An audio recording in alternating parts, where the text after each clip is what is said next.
the thing is, when people own shares, part of the reason shares are like harrowing is because you can see what the price of those shares are at any given point in time. You're like, they're up, they're down, they're up, they're down.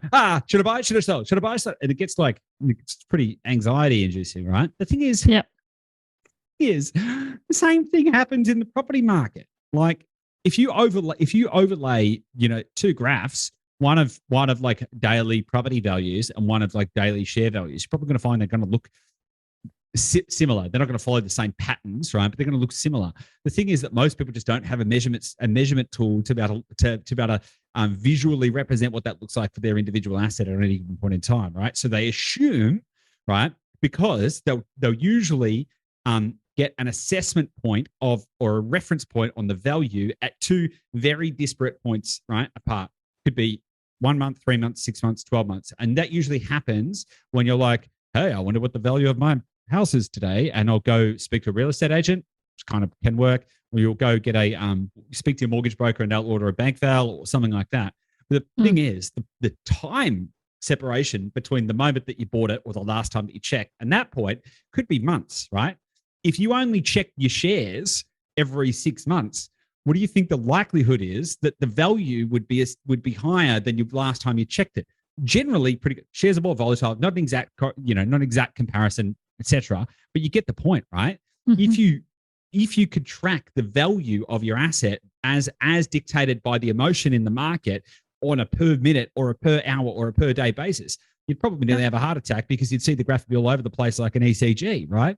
And that's just how all markets work, right? That is just a fact. And the thing is, that's because value and price are two different things, right? So price is dictated by emotion, right? And you see this all the time. It's dictated by consumer sentiment. How much will people pay? They'll pay however much they think is a good thing at the time based on how they feel, right? Right? And that is selling price works the same as buying price. And people think that you can't buy properties that are under market value. Well, it's like, well, you can. You just need to have someone whose perspective on what the price is different to your perspective on what the value is. And also like what an ostensibly a third party perspective on that value would be, like a bank, right? And that's usually based on their emotion or their perspective at the time, right? So the issue that we face right now, in a general sense, in Australia, is a consumer sentiment problem, right? And so like linking into that is really, really interesting, right? Because as at the time of recording, consumer sentiment is broadly speaking about the same level as it was during the GFC, right? And it's starting to get pretty close to what it was in April 2020, right? Right after COVID hit, we thought the world was going to end.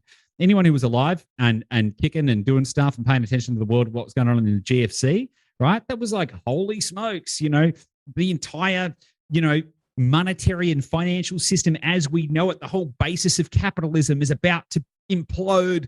We're going to be entering into a new world order. People are thinking we're going to move to an agrarian utopia and it's all going to, like, we literally didn't know what the future looked like, right? That was the state of mind, psychology, consumer sentiment back in the GFC, right?